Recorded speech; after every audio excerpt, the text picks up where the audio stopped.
Welcome back to Exemplar CH। Friends सभी लोगों को नमस्कार, गुड इवनिंग। आज बात करने वाले हैं TGT के तहत विलियम वर्ड्सवर्थ को और उनके इम्पॉर्टेंट वर्क के बारे में, जिसका नाम है लंदन 1802, जिसे हम टू मिल्टन के नाम से भी जानते हैं।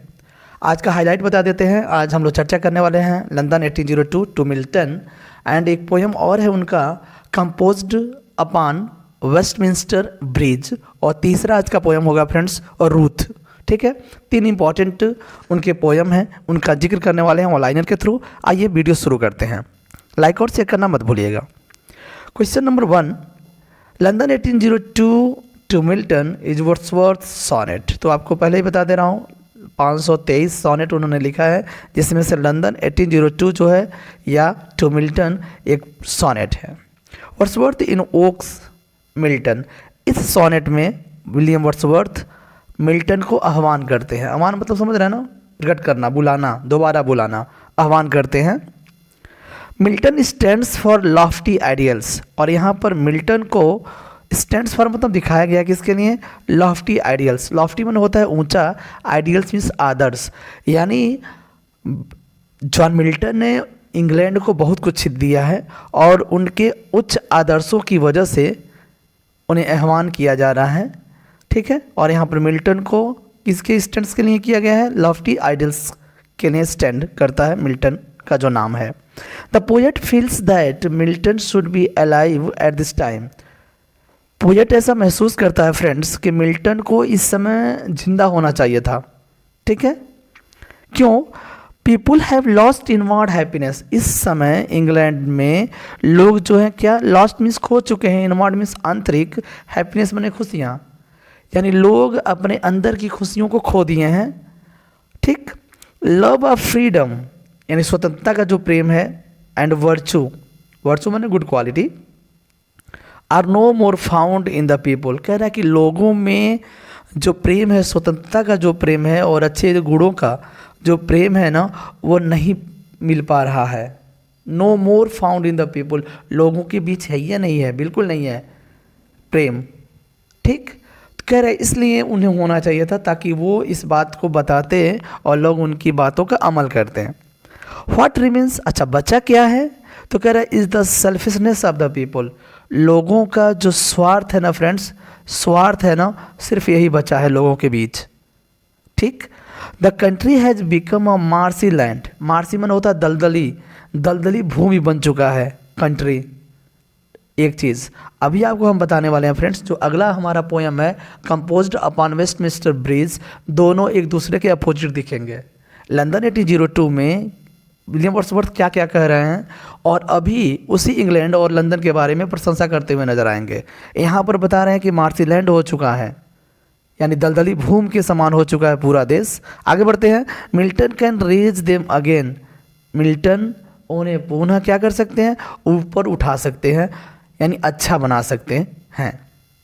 He can give the people manners, और क्या कर सकते हैं, वे लोगों को क्या दे सकते हैं, मैनर दे सकते हैं, अच्छी आदतें, virtue, good qualities, freedom and power, यानी वो क्या क्या दे सकते हैं, लोगों को संस्कार, मैनर सिखा सकते हैं, अच्छे गुड क्वालिटीज़ दे सकते हैं, स्वतंत्रता दे सकते हैं, पावर, शक्ति दे सकते हैं, यानी समर्थवान बना सकते हैं वहाँ के लोगों को। इसलिए लेखक जो पोएट है वो कह रहा है कि मिल्टन को इस समय अभी जीवित होना चाहिए था।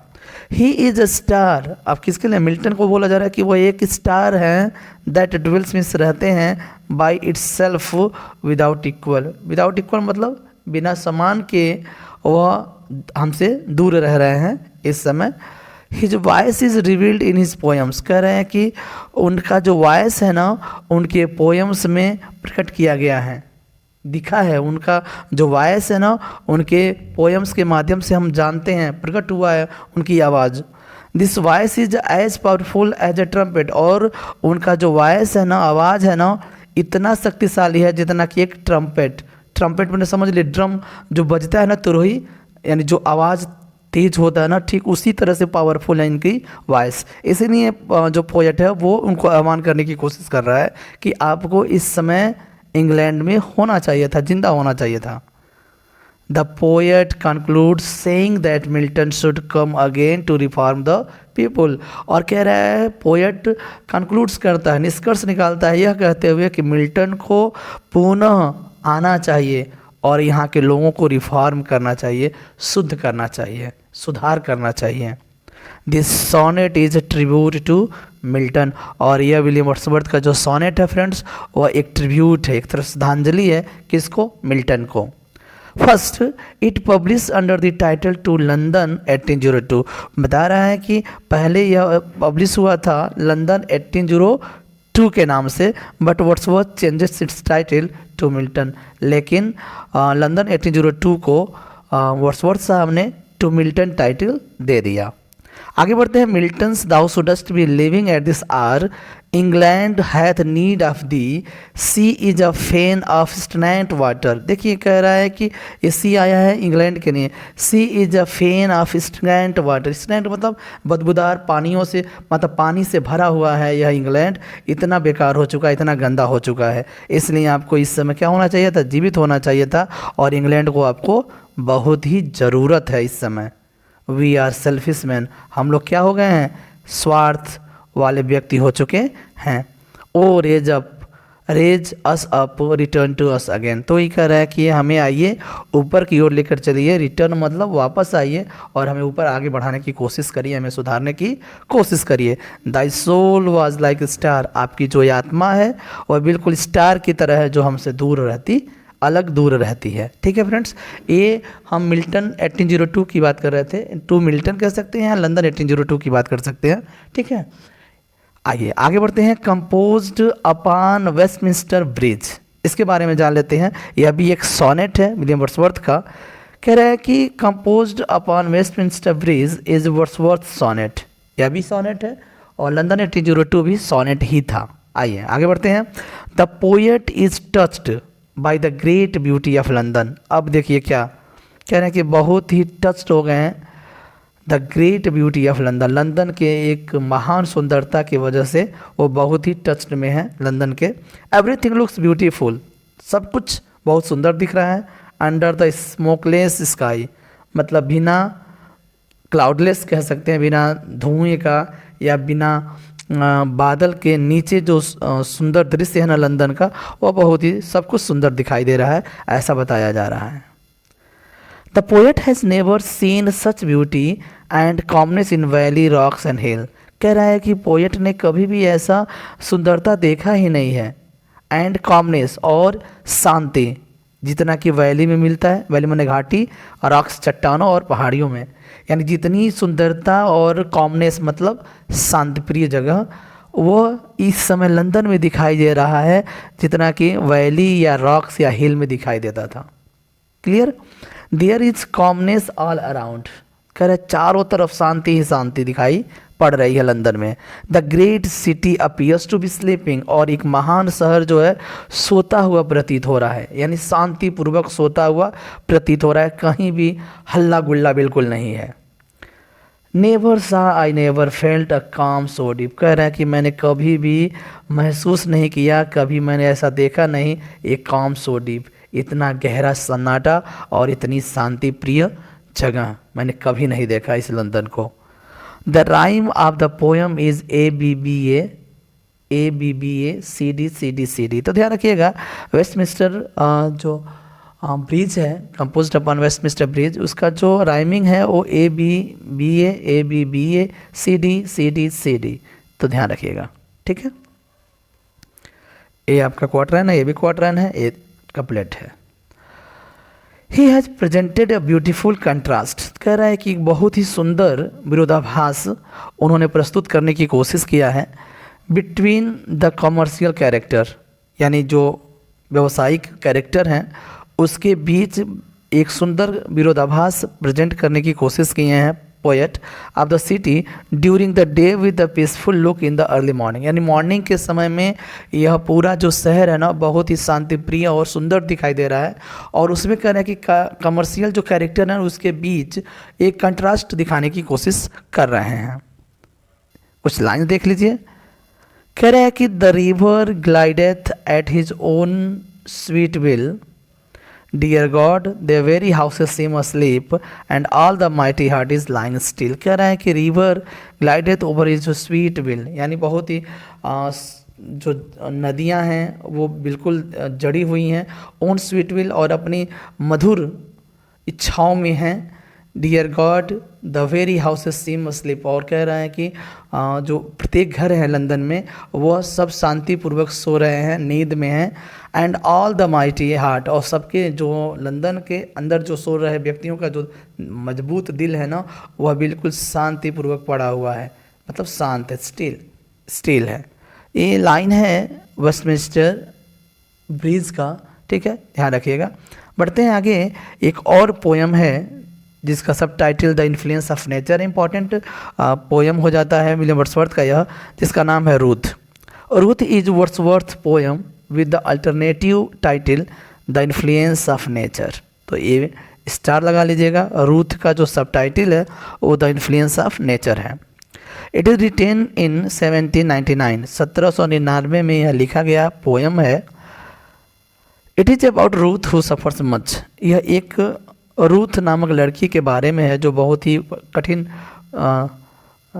परेशानी झेल रही है, कह सकते हैं। The cause of her suffering is an American youth, और सबसे बड़ा रीज़न क्या है उसके सफरिंग का, कष्ट झेलने का जो रीज़न है फ्रेंड्स, एक अमेरिकन यूथ है। अमेरिका के एक नौजवान लड़का है जिसकी वजह से वो अपना कष्ट झेल रही है।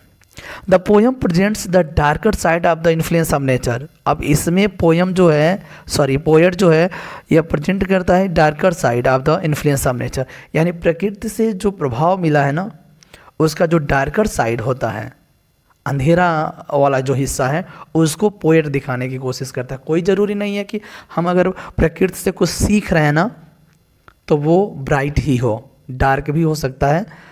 आइए आगे बढ़ते हैं। Ruth is a vagrant girl. Vagrant मतलब वैसे आवारा होता है, वैग्रेंट गर्ल है।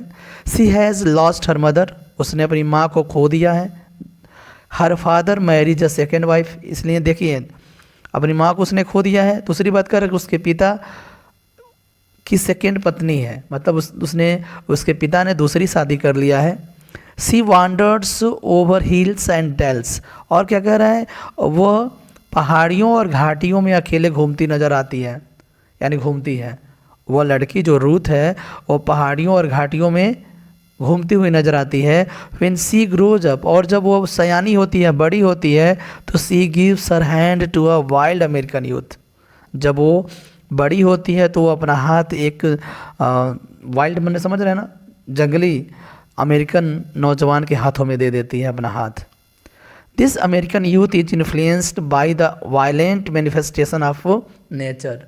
देखिए मैनिफेस्टेशन माने अभिव्यक्ति होता है, जो प्रकृति का अभिव्यक्ति है ना, वायलेंट मतलब हिंसात्मक। कह रहा है कि वो जो वायलेंट मैनिफेस्टेशन है ना, हिंसात्मक अभिव्यक्ति है ना, उससे प्रभावित हुआ है। कौन? अमेरिकन जो यूथ है, ठीक। He loses all self control, वह अपने ऊपर काबू नहीं पाता है। And the nobler aspirants of the soul, और जो आत्मा का जो एस्पायरेशन है ना, यानी आत्मा बहुत ही शुद्ध होता है, तो कह रहे हैं नोबलर जो एस्पायरेंस है वह खो देता है और सेल्फ कंट्रोल भी खो देता है। He becomes a slave to low desire, low मने होता है नीच इच्छाओं का दास बन जाता है। कौन? वह लड़का जिसे हम अमेरिकन यूथ के नाम से जानते हैं। His better mind is vanished, और उसका जो अच्छा दिमाग होता है ना फ्रेंड्स, वह गायब हो जाता है। और ही डिजर्टेड रूथ, और वह क्या कर देता है, रूथ को हटा देता है अपने जीवन से। एंड गोज टू अमेरिका, और पुनः अमेरिका चला जाता है। और रूथ लूजेज हर सेंसेस, अब इधर रूथ जब उससे दूर होती है तो वह अपना सारा सेंसेस खो देती है, अर्थात पागल हो जाती है। सी इज़ कन्फाइंड टू अ ल्यूनाटिक एसिलम, और उसके बाद वह एक जो ल्यूनाटिक पागल खाना होता है ना उसमें जाकर के रहने लगती है। सी रिकवर्स, उसके एसिलम में रहने के बाद वह धीरे धीरे ठीक हो जाती है। She takes shelter on the bank of the Tone, और कह रहा है कि टोन नदी के किनारे वह आश्रय लेती है, ठीक है ना, वहाँ रहना शुरू कर देती है। She gets solace from the calm aspect of nature, देखिए यहाँ पर जाकर के वह क्या पाती है, सोलेस मैंने होता है सांत्वना, सांत्वना पाती है। कहाँ? उस बैंक के किनारे, मतलब नदी के किनारे कह सकते हैं। From the com aspect of nature, com माने शांत, आस्पेक्ट माने पहलू ऑफ नेचर, नेचर के यानी प्रकृति के शांत पहलू से वह एक सांत्वना प्राप्त करती है जब वह उस नदी के किनारे जाकर रहने लगती है तब।